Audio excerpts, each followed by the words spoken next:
Black putih itu buahnya berkulit hijau, kemudian dagingnya itu seperti coklat. Nah ini yang menarik sebenarnya ya. Jadi saat kita makan black sapote itu katanya seperti makan puding coklat ya. Untuk membuktikannya kita harus menanam hari ini dan tentunya harus kita panen dalam beberapa tahun. Di channel Info Milenial, jangan lupa like, komen, dan subscribe.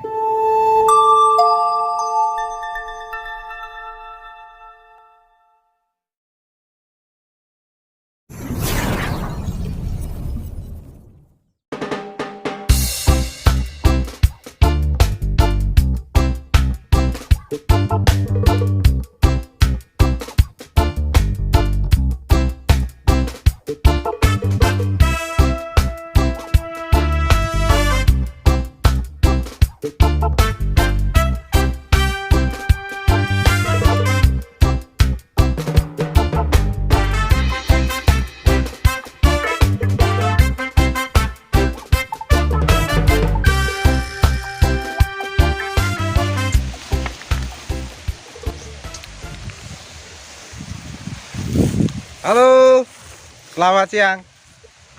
Ya, jumpa kembali di channel Info Milenial. Selamat siang, selamat beraktivitas dan salam info. Oke, kali ini kita bersama-sama ya di channel Info Milenial, Milenial berinvestasi pohon. Sekarang kita akan berinvestasi pohon buah jenis baru ini. Ini jenis baru di kebun saya. Namanya Black Sapote. Black Sapote ini kabarnya sih berasal dari bagian Amerika Serikat sana, daerah Meksiko ya. Dari beberapa tutorial yang kita tonton di YouTube, Black Sapote itu buahnya berkulit hijau, kemudian dagingnya itu seperti coklat. Nah ini yang menarik sebenarnya ya.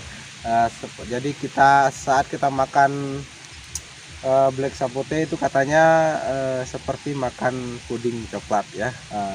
Untuk membuktikannya kita harus menanam hari ini dan tentunya harus kita panen dalam beberapa tahun kemudian agar kita bisa merasakan seperti apa nikmatnya black sapote. Oke, seperti biasa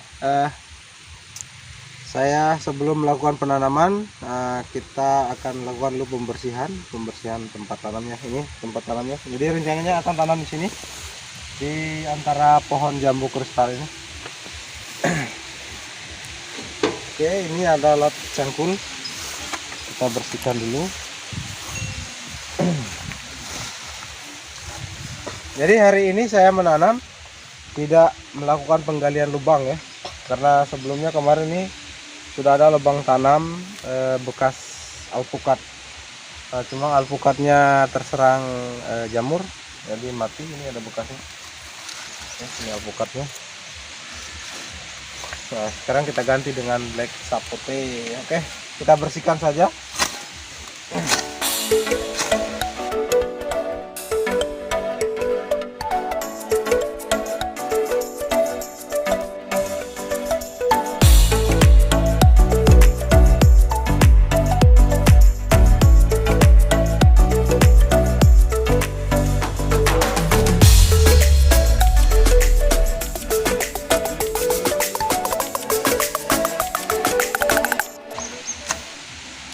Oke, cukup seperti ini.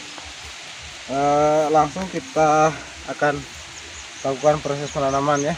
Jadi kebetulan saat sekarang ini adalah musim hujan, jadi saya rasa paling cocok kita melakukan penanaman karena ya di sini untuk pengairannya agak sulit ya. Kita penyiraman di awal tuh akan kesulitan mencari air, jadi kita memang sesuaikan dengan musimnya. Kalau lagi musim hujan ini kita lakukan proses penanaman. Jadi pada saat nanti sudah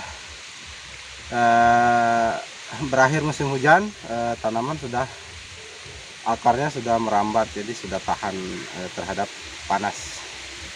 Oke, kita lanjut ya.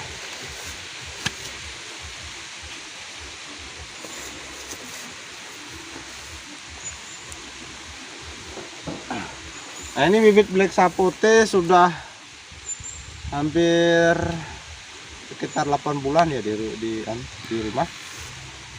Pada waktu itu tiba sekitar tinggi 1 meter. Masih kondisi cabang waktu itu masih sedikit. Kemudian saya suburkan dengan polybagnya diperbesar ya, dengan tujuan proses adaptasinya, karena waktu itu bibitnya berasal dari tempat yang jauh, dari provinsi yang berbeda. Khawatirnya jangan sampai kondisi tanah, cuacanya jauh berbeda, makanya saya lakukan proses adaptasi dengan penambahan media ya. Jadi waktu itu polybagnya kecil, sekarang saya perbesar. Ini polybag yang seukuran ini, menunggu ya hampir 10 bulan lah, kurang lebih 10 bulan. Sekarang sudah rimbun, saya rasa sudah cukup adaptasinya.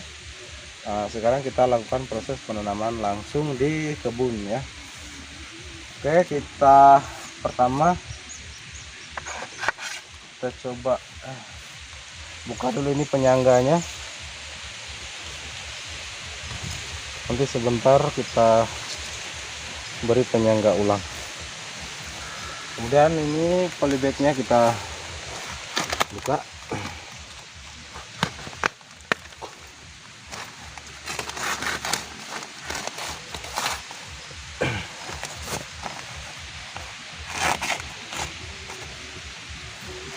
Menurut informasi, black sapote ini untuk saat ini harga penjualan buah hasil panennya itu masih sangat tinggi, yaitu berkisar sampai 200 ribuan per kilo ya. Makanya saya tertarik dengan potensi dari black sapote ini. Kemudian yang kedua, di samping potensinya tinggi, dia memiliki adaptasi yang tinggi untuk di wilayah Indonesia. Walaupun asalnya dari Meksiko sana, kemungkinan di sana artinya iklimnya ya mendekati mirip dengan Indonesia. Makanya sangat cocok di Indonesia ya, dan sudah ada beberapa petani di Indonesia yang berhasil mengembangkan black sapote ini, sudah banyak ya. Tapi ya untuk di kalangan masyarakat awam masih jarang yang mengenal gitu, karena memang tanaman ini tanaman yang dari luar ya. Dia mungkin satu daerah asal dengan namanya Mame sapote. Kalau Mame sapote itu dia lebih mirip dengan sawo, buahnya lebih mirip dengan sawo, daunnya juga mirip. Hanya saja ukuran buahnya jauh lebih besar ya. Nah, kalau black sapote ini dia kulit buahnya beda. Ini buahnya lebih mirip dengan tomat, tetapi ukurannya besar ya. Kemudian daging buahnya seperti puding coklat. Nah, ini yang membuat saya pribadi penasaran ya menanam ini. Mudah-mudahan kita bisa panen 1-2 tahun ke depan. Nah, jadi nanti kita makan bareng-bareng di Galeri Info ya. Oke, saya lanjut proses penanamannya. Ini polybagnya sudah dibuka.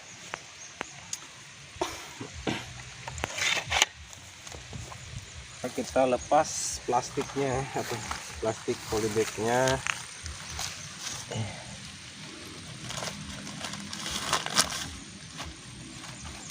Hati-hati ya, jangan sampai medianya rusak, medianya pecah.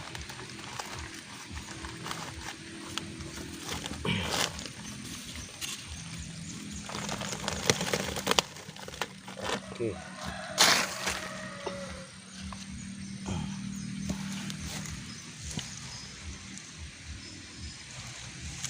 Oke, untuk posisi seperti ini.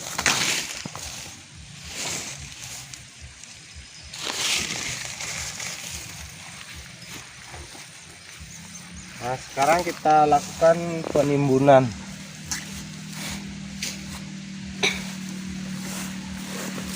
Jadi ini tidak dimasukkan ke dalam lubang, kita biarkan saja seperti ini di atas permukaan. Kemudian kita timbun akan rata ini tanahnya. Ini karena mengingat tanah di sini kan tanahnya cukup liat ya, tanah liat. Jadi biasanya kalau musim hujan begini tanahnya ini menyerap air tinggi, porositasnya rendah. Jadi kalau kita naikkan seperti ini posisi tanamnya ke permukaan, dia akarnya tidak akan rawan terjadi pembusukan karena tanahnya memang di sini tanah liat sekali. Nah, dan sebelumnya tanah ini sangat kritis ya, sangat kritis, sangat minim unsur hara. Nah, ini saya pulihkan sudah sekitar 2 tahun pemulihan. Nah, sekarang sudah mulai tingkat kesuburannya sudah mulai meningkat ya. Nah, kenapa rumput-rumput ini saya tidak lakukan pembersihan total ya. Nah, ini rumput ini kan saya harapkan bisa menjadi cadangan nutrisi. Jadi secara berkala kita babat, kemudian keringan dari daun-daun rumput ini, batang-batang rumput, kemudian membusuk kembali, nah menjadi tumpukan humus. Nah begitu. Oke, saya lanjut penimbunannya.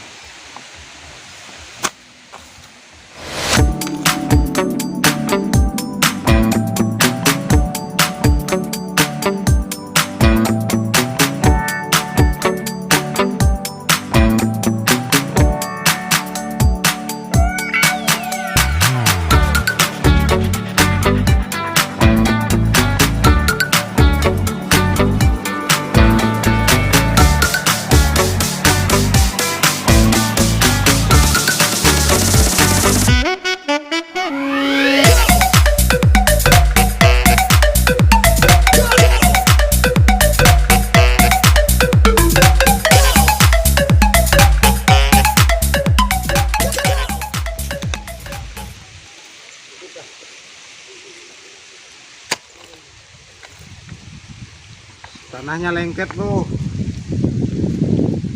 Jadi untuk tanah lengket seperti ini kita penanaman saya tidak lakukan penggalian terlalu dalam untuk lubang tanamnya, tetapi kita justru angkat perakarannya naik, tanamnya di atas permukaan tanah biasa yang pada umumnya ya. Cukup taruh di atas permukaan tanah, nah, kemudian kita timbun gundukan. Dari pengalaman sih biasanya yang lebih cepat berkembang akarnya yang kita tanam agak naik ya, diangkat sedikit dari permukaan tanahnya, ketimbang yang gali dalam, karena sifat tanah yang liat seperti ini dia lebih banyak menyimpan air, jadi kadang akar tergenang di dalam tanah. Pada saat tergenang itu akar justru membusuk. Nah, kalau model gundukan seperti ini, apalagi ini tanahnya kemiringan ya, nah, jadi air itu tidak akan tersimpan dalam gundukan, tapi dia akan hanyut begitu. Nah, ini kita lihat bersama ya, ini tanahnya seperti ini sangat liat ya, jadi porositasnya rendah sekali. Ini beruntung ada bekas-bekas akar kelapa, jadi ini akan menjadi rongga ya, rongga karena akar kelapa sudah busuk. Ini kalau kita kepal ini seperti ini bisa untuk lempar buah mangga. Nah, ini bukti bahwa tanah ini tingkat porositasnya rendah.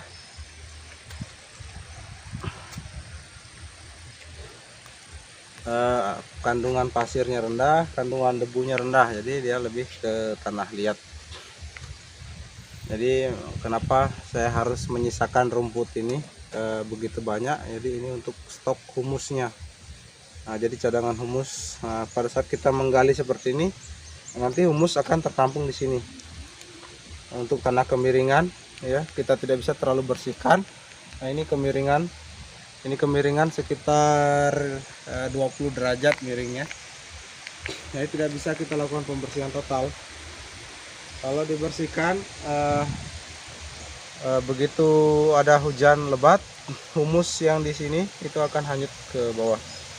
Jadi makanya memang tampilan kebun kurang menarik ya, tidak bersih, tetapi memang kita harus menjaga humus di tanah ini supaya tidak tergerus. Oke, saya lanjut sedikit penimbunannya, lagi sedikit saya. Nah, nanti baru kita ngopi-ngopi bareng.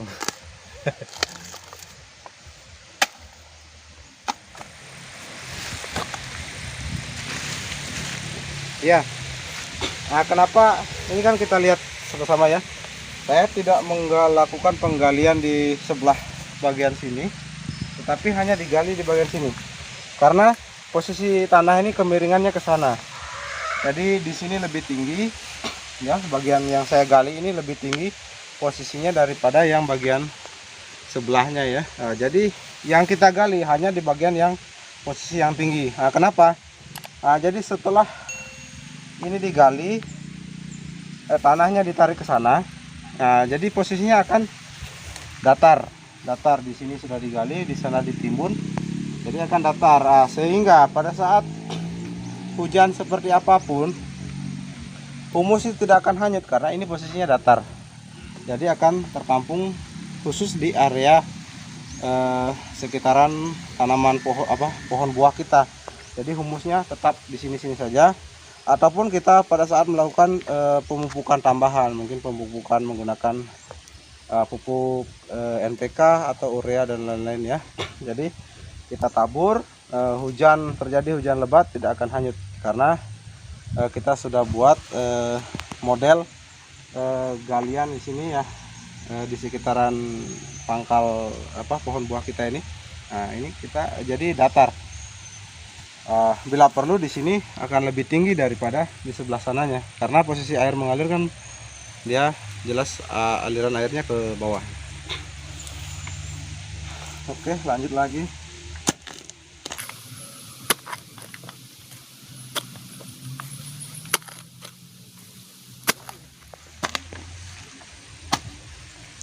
Oke,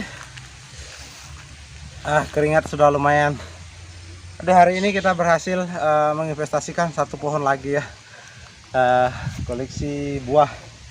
Kita katakan buah langka karena baru menyebar di Indonesia beberapa tahun terakhir ini ya. Jadi petani yang punya black sapot ini, kita boleh dikata mungkin tidak sampai 10% dari petani buah Indonesia. Nah, untuk penimbunan saya cukupkan dulu sementara seperti ini. Tetapi ini tidak berhenti sampai di sini. Nanti setiap perkembangan tanaman ya, setiap tahunnya ini kita lihat rentangan cabang. Kalau rentangan cabangnya ini sudah melebar sampai di sini, nah ini galiannya akan kita perlebar lagi. Ini kan akan menyamping sini ya. Nah, karena sementara ini rentangan cabangnya hanya sampai di sini, jadi kita bisa stop dulu gundukannya hanya sebatas ujung cabang ya. Di sana juga sebatas ujung cabang. Jadi ketika nanti ini tanaman pohon buah ini sudah berkembang, pohon black sapotnya berkembang, nah ini kita pantau terus perkembangan ujung cabangnya sampai di sini ya. Kita harus buat lagi pelebaran sampai di sini gitu ya. Nah, begitu selanjutnya seterusnya, nah supaya senantiasa akarnya itu tidak terhambat pertumbuhannya karena tanah ini padat. Nah, gitu. Nah, jadi kalau kita selalu kontrol cabang ini sudah sampai di mana, berarti posisi akar juga sekitaran di ujung rentangan cabang tersebut ya. Makanya kita perlu setiap waktu melakukan pelebaran gundukan ini ya. Oke, mungkin sementara itu dulu proses penanaman black sapote di Galeri Info Desa Wadayangkalo, Kecamatan Bandengunung, Kabupaten Buton Utara ya. Terima kasih sudah mengikuti saya sejak tadi melakukan kegiatan ini. Kemudian yang baru mampir di channel ini ya, jangan lupa subscribe-nya, kemudian tekan tombol loncengnya agar selalu mendapatkan notifikasi terbaru dari kami ya, dari Info Milenial. Oke, cukup sampai di sini. Mari kita selalu senantiasa berkreasi ya, menanam pohon lebih banyak, apalagi jenis-jenis pohon buah yang memiliki nilai ekonomis yang tinggi ya, katakanlah buah premium. Oke, selamat siang dan salam info. Terima kasih telah menonton Info Milenial. Jangan lupa subscribe, like, komen, dan share.